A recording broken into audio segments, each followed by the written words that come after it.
Welcome back to The Explainer. So, today we're looking at something you've probably walked past 100 times without a second thought. We're talking about those everyday festive scenes and how they can actually hide some pretty catastrophic historical lessons. It's really a story of celebration, devastation, and the invisible systems that are supposed to keep us all safe. Okay, let's dive into this. If you've ever driven down a busy suburban road during a festive season, right around Chinese New Year or Deepavali, you've almost certainly seen these temporary roadside stalls selling fireworks. They pop up out of nowhere under these bright canopies, just stacked to the roof with colorful boxes. And honestly, it looks like totally harmless seasonal fun. But normalizing this kind of risk actually has a pretty dark side.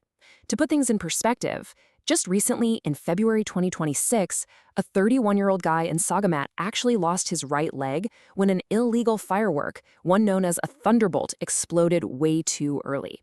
Which kind of makes you wonder, right? How did we get here? Part 1. The Hiroshima of Sungai Buloh. To really understand the danger of those little stalls, we have to rewind. We're going back to May 7th, 1991, to the Bright Sparklers fireworks factory in Selangor.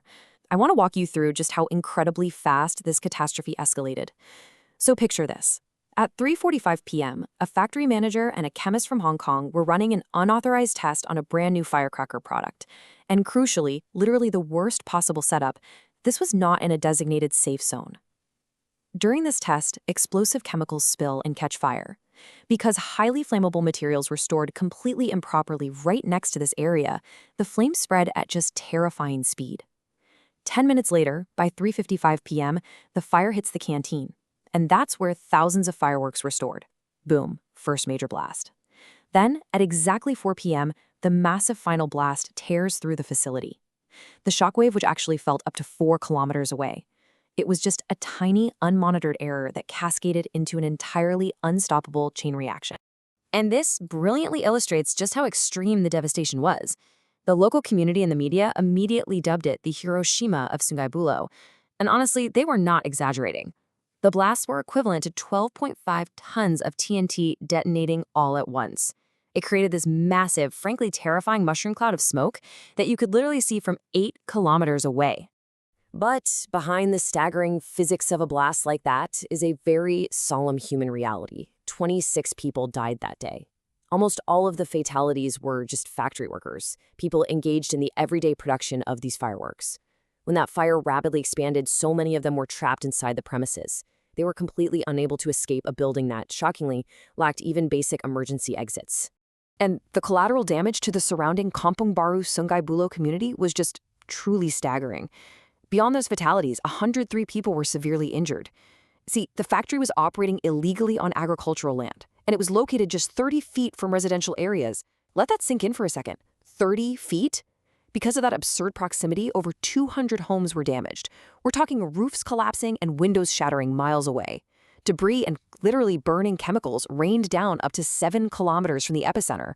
The factory itself was utterly erased, just gone, leaving behind a 6-meter-deep crater. And to make matters even worse, when rain fell on the unexploded chemicals later on, it released a toxic gas that actually sickened the very rescue workers trying to help. Part 2. Anatomy of a disaster. Now, you have to realize that the Bright Sparklers explosion wasn't some sudden, unpredictable accident. It really was the endpoint of a profound systemic failure. Let's break down how these failures compounded, step by step. Step 1. The factory operated completely illegally for 17 years on agricultural land, just totally ignoring zoning laws. Step 2.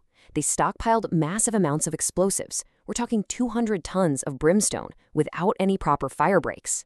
Step 3. That unmonitored test by the chemist we mentioned. And step 4, the fatal spill that instantly ignited nearby stockpiles of those massive, highly flammable bazooka firecrackers. Every single layer of safety that should have been there was deliberately bypassed, all for the sake of production. So the crucial point is, when the Royal Commission of Inquiry investigated this, they didn't just find a couple of minor mistakes. They uncovered a culture of total top-down negligence.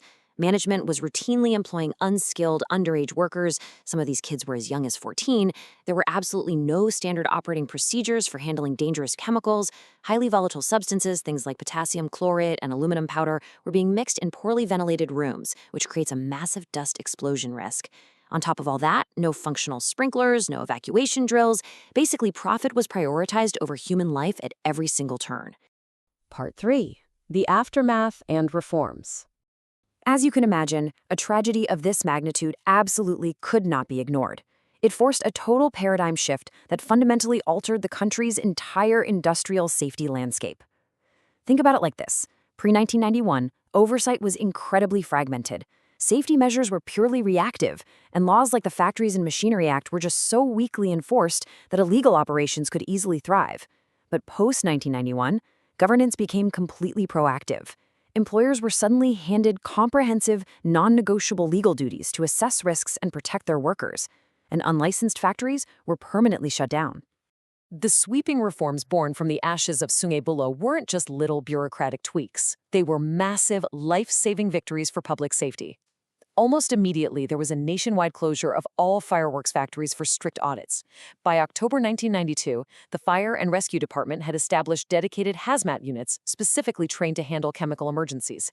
And perhaps most importantly, the landmark Occupational Safety and Health Act, or OSHA, was enacted in 1994.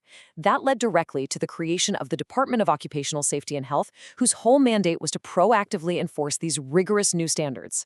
Oh, and zoning laws? Heavily tightened, making absolutely sure that explosive production could never, ever sit 30 feet from a family's living room again. Part 4. Regulatory Amnesia. Now, what's really interesting about this slide is it answers a huge question, because history has a funny way of repeating itself when we stop paying attention, right? Over 3 decades later, those illegal stalls we talked about at the very beginning are popping back up. Why?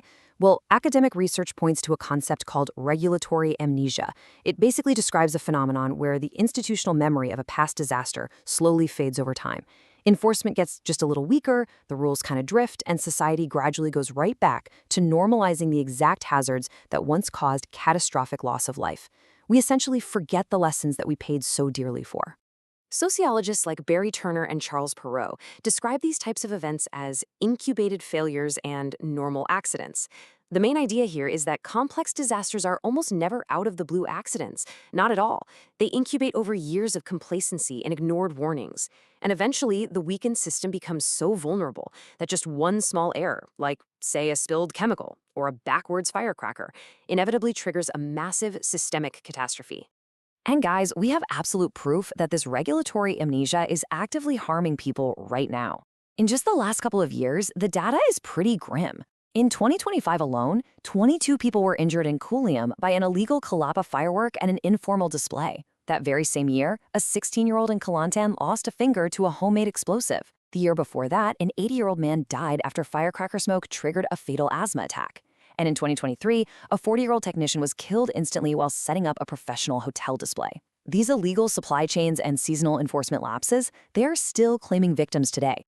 Which really leaves us with this final vital question. What actually happens when the memory of a disaster fades faster than the risk itself? The legacy of those 26 lives lost at Sungai Buloh isn't just history, it's a warning. Public safety and strict regulations aren't just annoying obstacles to our cultural celebrations. They're the moral obligation that allows those traditions to endure safely in the first place. Prevention absolutely must always precede celebration, so that history's never allowed to repeat itself. Thanks so much for joining me on The Explainer today, and keep asking the right questions.